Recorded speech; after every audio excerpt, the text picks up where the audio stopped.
قصص النبي المصطفى حلو جميل، فيه المواعظ والهدى أدب أصيل، من كل زهر ناضر ثمر ذليل، قول فصيح واضح حكم تسيل.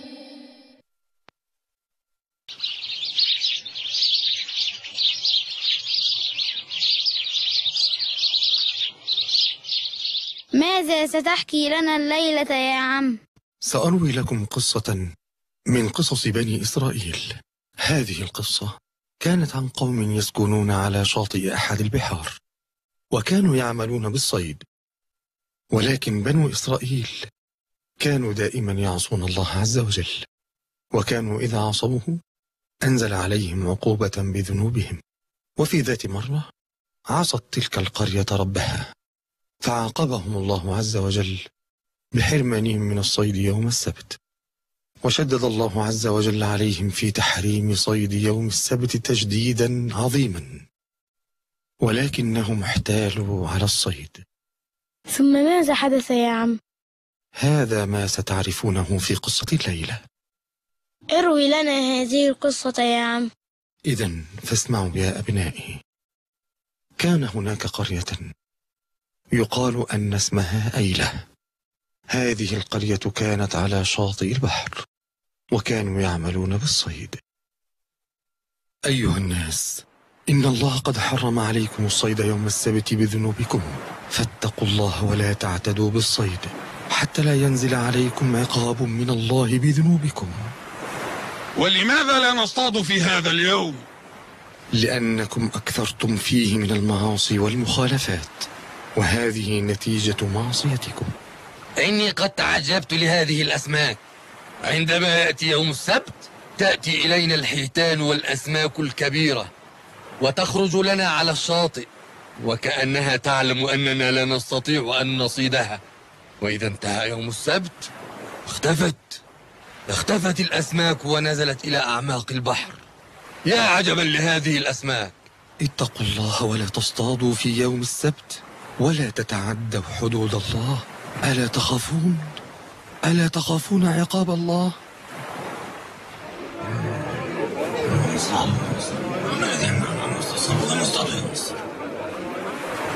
لقد تعبنا من هذه الأسماك، لا بد أن أصطادها، فلو جاءت يوم السبت مرة أخرى فسوف آخذها. احذر، فإنك إن فعلت ذلك فسوف تحل بك عقوبة شديدة. عندي فكرة، سوف أعمل حيلة لكي أحصل على الأسماك. وما هي؟ أن أضع الشبكة يوم الجمعة، فإذا جاءت الأسماك يوم السبت وقعت في الشباك فنأخذها يوم الأحد، وهكذا نكون قد حصلنا على السمك من غير أن نصطاد يوم السبت.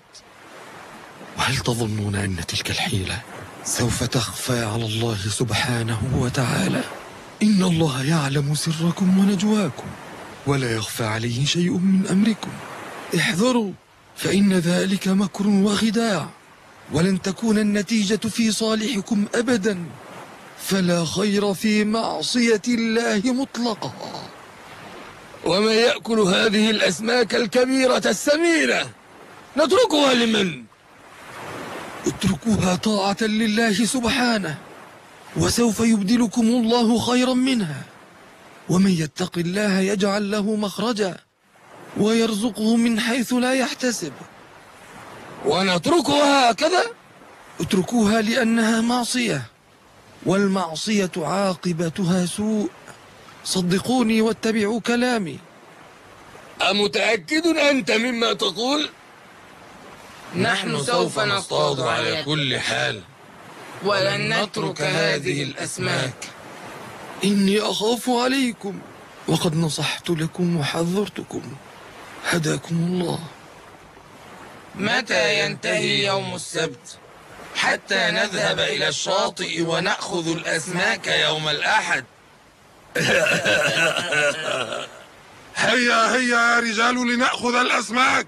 فقد اصطدنا سمكا كثيرا. سنأكل ونبيع ونكسب الأموال الكثيرة. لا حول ولا قوة إلا بالله، إننا نشم رائحة شواء السمك. كيف هذا؟ لا بد أن أحدا من الصيادين قد اصطاد يوم السبت. ألا يخافون من عقاب الله؟ تعالوا بنا لنعرف ما حدث.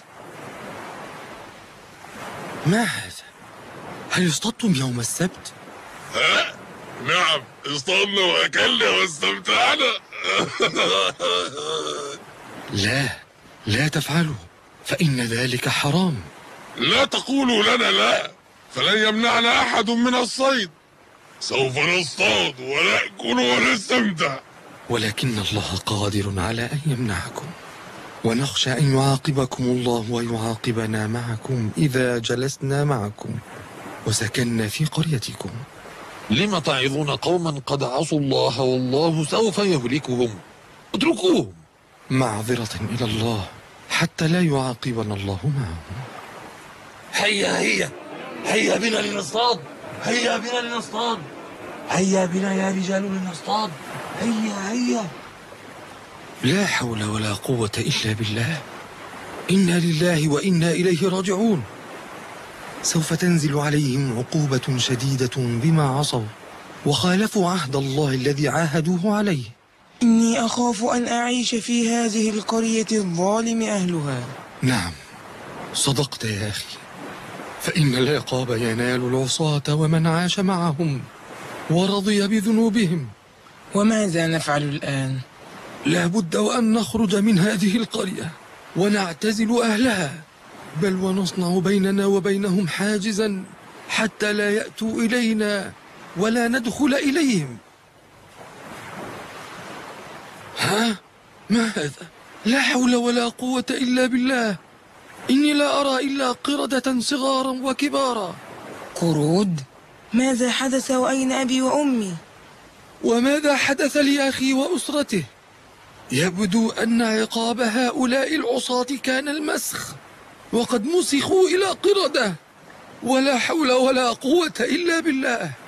قردة؟ هل تحول هؤلاء إلى قردة؟ نعم، تحولوا إلى قردة.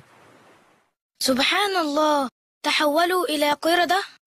نعم يا أبنائي، لقد تحولوا إلى قردة عقوبة لهم على مكرهم مع الله وخداعهم له سبحانه وتعالى. وذلك قوله تعالى: ولقد علمتم الذين اعتدوا منكم في السبت فقلنا لهم كونوا قردة خاسئين فجعلناها نكالا لما بين يديها وما خلفها وموعظة للمتقين. نعوذ بالله أن نفعل مثل هؤلاء المكارين يا عم. هذا من فعل المغضوب عليهم. أعاذنا الله وإياكم يا أبنائي أن نكون أمثلهم. وإلى حلقة قادمة إن شاء الله عز وجل. أستودعكم الله. السلام عليكم ورحمة الله وبركاته.